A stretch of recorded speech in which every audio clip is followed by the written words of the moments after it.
Hello and welcome to Magnus Division. Lord Commander Magnus greets you. In all seriousness, thank you everybody for joining in for another episode of Nuclear War Simulation. This time I am looking at the first phases of a NATO-Russian nuclear exchange. This is part of my ongoing project series with a multinational nuclear war across multiple theaters. This one is one I'm testing out to see how it would look if there was a slow build-up and exchange with both conventional and nuclear.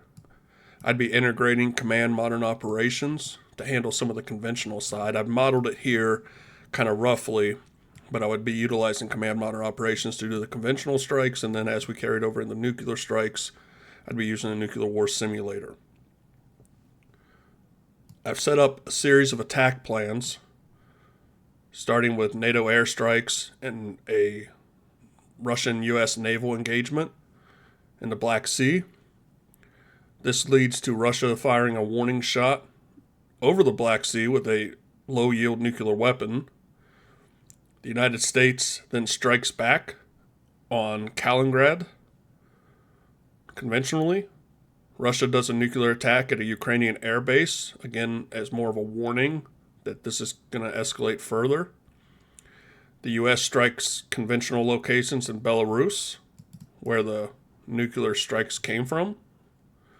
Russia then strikes two NATO sites, including NATO headquarters, which is in Brussels, causing a significant amount of casualties.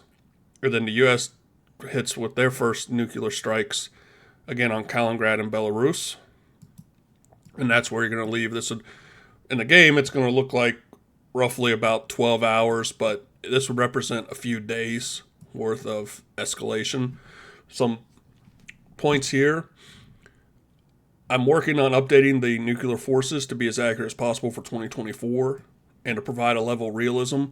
Whereas the United States may have 20 B-2 stealth bombers, it's unrealistic to say on a drop of a hat that they would have all 20 operationally deployed. So, for instance, I'm utilizing 16 of them with the at least known payloads. Also, some of these, because it's not really possible to do it in the sim as it goes on, but you'll see that they're stationed in bases they wouldn't traditionally be, because it represents after the first few strikes, especially as things go nuclear, they're going to be deployed across multiple airfields for safety reasons. Just like the B-52s, just like all assets. So with that out of the way, let's start running the simulation. I'm going to do 100 times speed. And so part of this, I'm running the airstrikes before the naval ones. Really what in this scenario as envisioned, it actually starts as a Russian naval warship gets close to a U.S. warship and ends up firing on it. And there's the sinking of a U.S. warship. U.S. Navy strikes back, knocking out two Russian warships. At the same time, a decision's made using conventional strikes to strike Russian military bases along the border with Ukraine.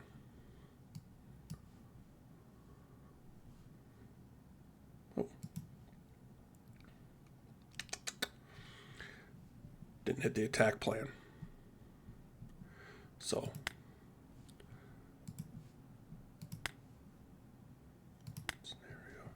I'm going to go back and reload it so it's done correctly.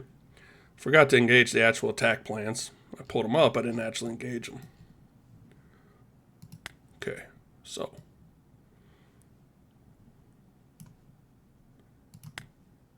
execute all plans. So these are standoff cruise missiles, so they're going to fire from back here. So it's going to take a little bit for these to actually strike. We're going to look at about 2 hours and 30 minutes in sim time. So what I'm going to do is I'm going to zoom in here because about 30 minutes in, you're going to see the naval engagements. So again, bear with the order. This is going to be modeled in command modern operations for the final sim. So it would actually start with the sinking of a U.S. ship, or at least damage and out of commission. And this one, a little different. Surprisingly, the Russian ship didn't shoot this time. It's odd.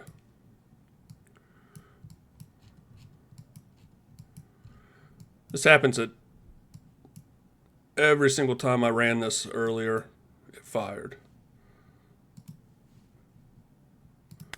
I'm going to reload, just out of curiosity.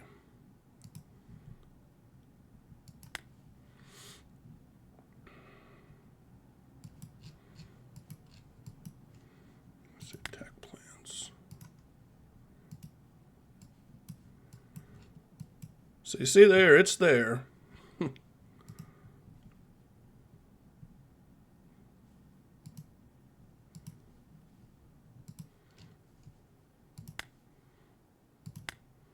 Let's try it one more time.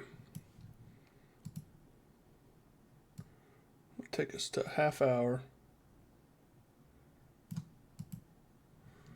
Okay, so now we do see it's shot. It's fired. Not sure why it didn't last time, but just gonna bear with. So go back to 100 times. So these are going to be the initial engagements in the Black Sea.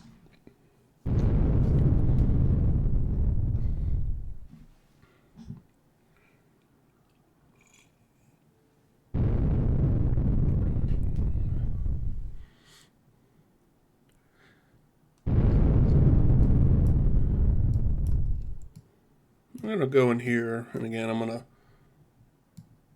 move time up to make these strikes happen. Okay.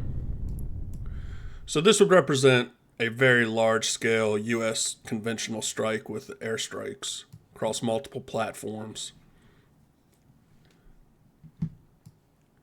This does not model military losses, so even though a U.S. ship was lost, it's going to show, if we look at this initial phase, casualty-wise, it's going to model 10,760 Russian losses through all the conventional strikes. It's not going to model U.S. ones. For the final scenario, I will produce estimates on figures for military losses alongside it.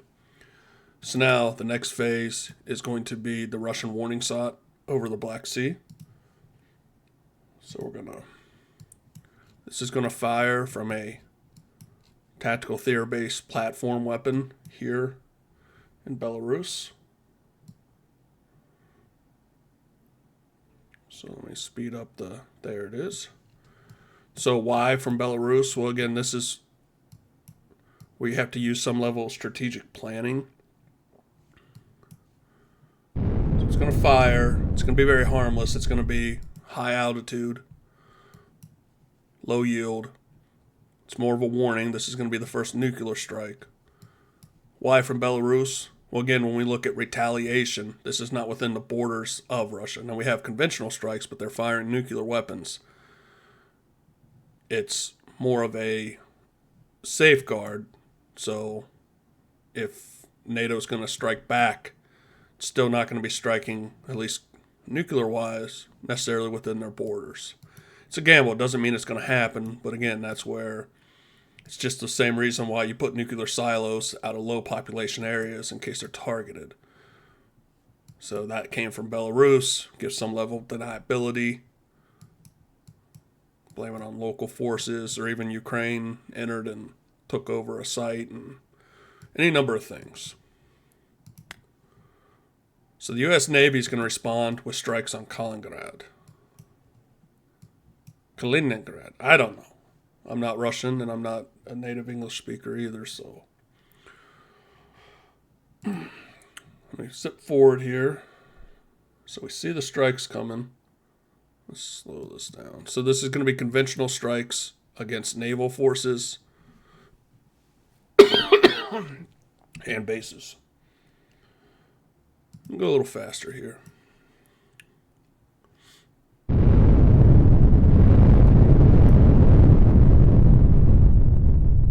Okay. Decision is made by Russia to do a first actual nuclear strike against an actual target, a Ukrainian air base, again, from Belarus. It's going to strike this base right here, not far from Kyiv. Very tactically minded plan and intentional. There is a Patriot site nearby, so there is a possibility that we could see a level of interception there.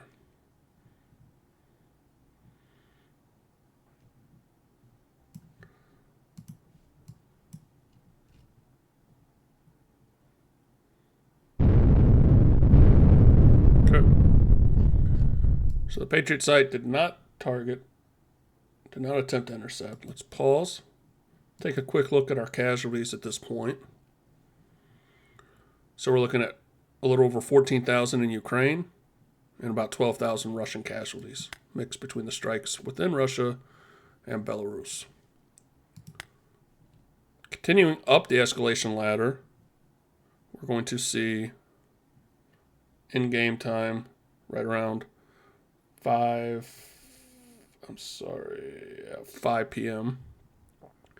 The U.S. is going to do the last of their conventional strikes, and again, hitting Belarus targets, including targeting locations for the mobile launchers.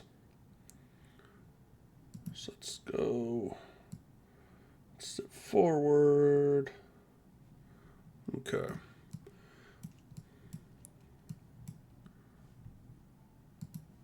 So we see these standoff cruise missiles.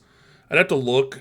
I'm kind of questioning the range, if this is an accurate thing that they'd be able to fire from that far back, but I may have to go into the unit blueprints and edit that so they're not firing from so far back, but it really doesn't matter. This would not be contested airspace, so even if they had to come into, here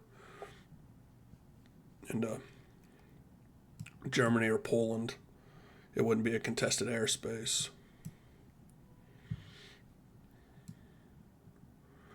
Speed this up a little bit. Okay. Let's see the strikes. Again, these are meant to be conventional strikes.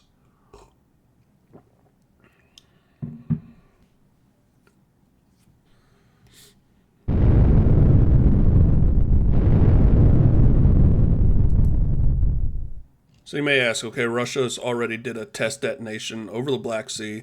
They have made a nuclear strike against Ukraine. Why would we continue conventionally? We still have a conventional superiority and are able to achieve theater level goals with those conventional strikes. So, generally speaking, outside of a planned strategic surprise attack, if you can achieve your goals still through conventional means, there'd be no reason to continue up that escalation ladder per se. Because remember, the United States, especially, they're not going to be targeted with any conventional weapons. Russia and China, which isn't engaged in this conflict right now, but even China, they lack any naval means to strike continental United States.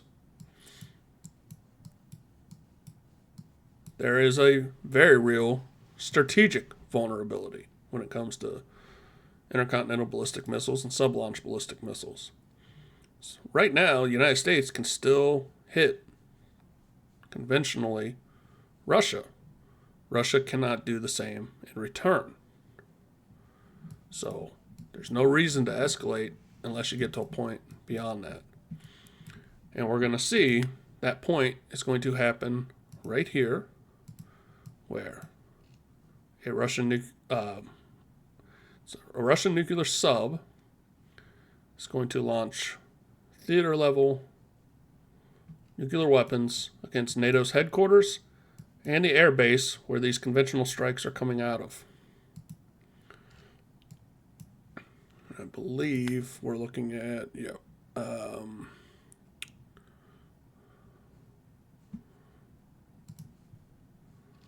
so let's see here.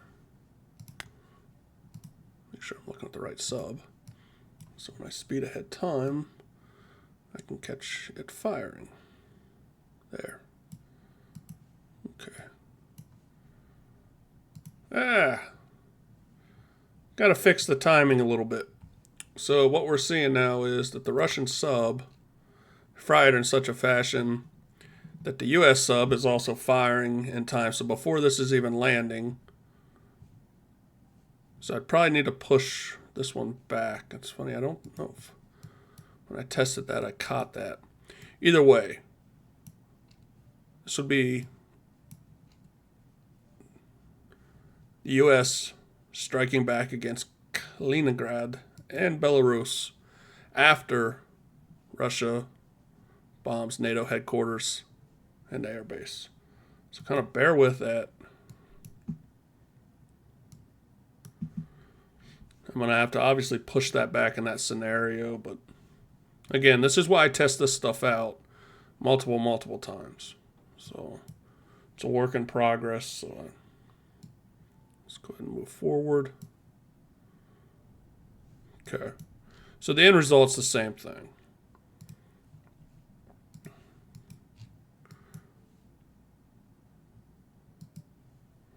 So let's take a look at overall casualties at this point. 429,000 in Belgium. 289,000. Let's just call it 430,000. 290,000 in Russia. 128,000 in Belarus. And in Holland, 74,000. Overall, right now, we're approaching almost 1 million casualties. This has 968,071 people. In a matter of, this would be a few days at this point. Obviously, the big one would be this strike against NATO headquarters. So, the U.S., that was their first nuclear strikes, was the sub doing the retaliation against Kaliningrad and Belarus. They did not nuke, I'm going to call it continental, I don't know the proper term, but within Russia's proper boundaries, and I know for Russian people, they would say that Kaliningrad is within their proper boundaries, and I understand.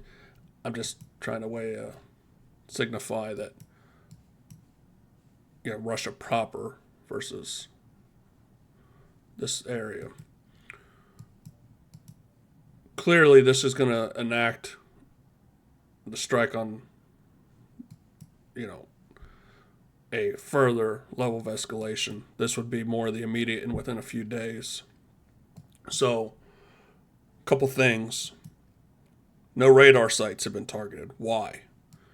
Again, that's one of those acts that would start escalating to strategic levels.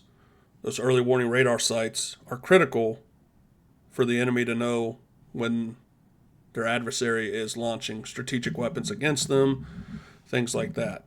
When you start targeting that stuff, that creates that panic that, hey, they're about to do a massive retaliation against our remaining nuclear forces, and we need to launch now while we still have them.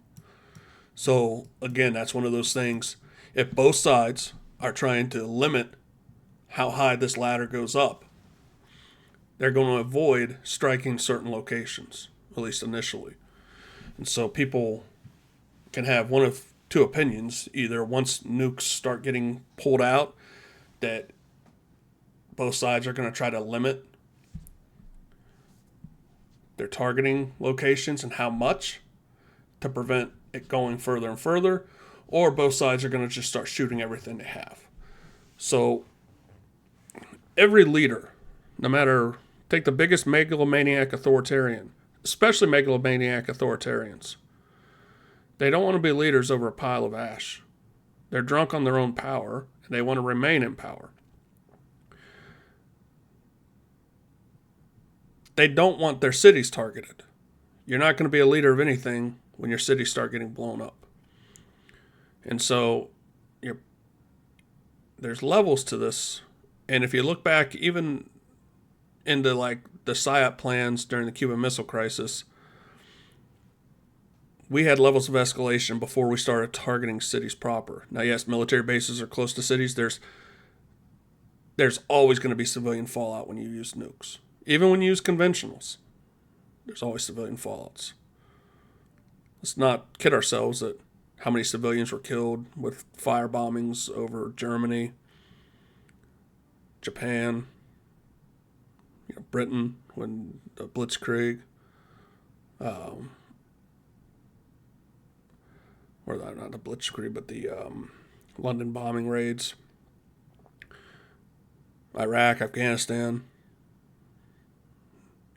Ukraine. It's a fact of life. But again, it's one thing to strike a military base close to a city versus just targeting a city. And so once your cities start getting targeted, that's when it becomes a tit for tat type of thing.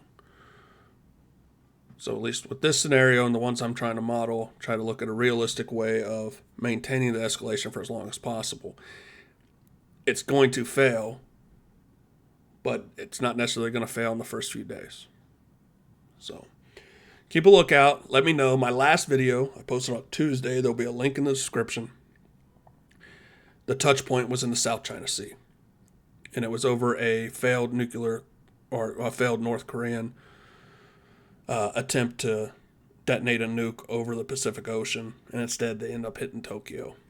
And things escalated from there. China gets involved, and that was the first few phases of the touch point. This one was NATO and Russia,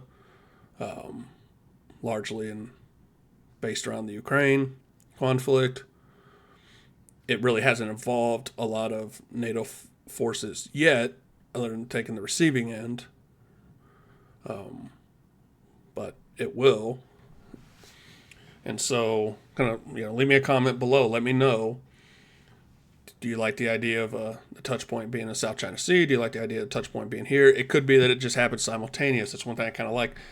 Maybe the North Korean test failure kind of kicks things off a little bit in the South China Sea. It creates more tension here in Ukraine, which leads to some conventional engagements, and it just kind of kicking off everywhere. I'm kind of in favor of more of an accidental kickoff versus more of a deliberate kickoff. If you look at World War I, and it's not necessarily accidental. They say the killing of, Archduke Ferdinand. It was going to happen regardless, and it didn't. It happened because that was an inevitability. But I like the idea more of for the country to start doing it like that. But again, leave feedback below. Let me know what you think. Be on the lookout. I'm continuing to test this, take it kind of further and further. I see even some stuff to tighten up here, and then that's not even involved with command modern operations for some of the conventional stuff. And let me tell you, that simulation is phenomenal. It is a beast to use. So it's definitely a love-hate. I think I posted that on Twitter or whatever it's called now. Both command modern operations is both amazing and painful. And the developers actually liked and reposted it. And there's some truth to that matter. It takes a lot.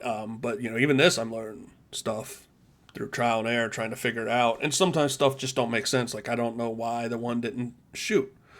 And you just saw me rerun it, and it shoots. So again, not quite sure. But please, if you haven't subscribe, click the bell notification, support the channel. I already did one giveaway. Somebody got a free copy. It wasn't Nuclear War Simulator, but they already had it. But they got a copy of a like value game on Steam. And it won't be the last giveaway because, again, I like to give back. I don't make any money off this and probably never will. But I like to give back to people that are engaging and enjoying the content. Thanks, everybody.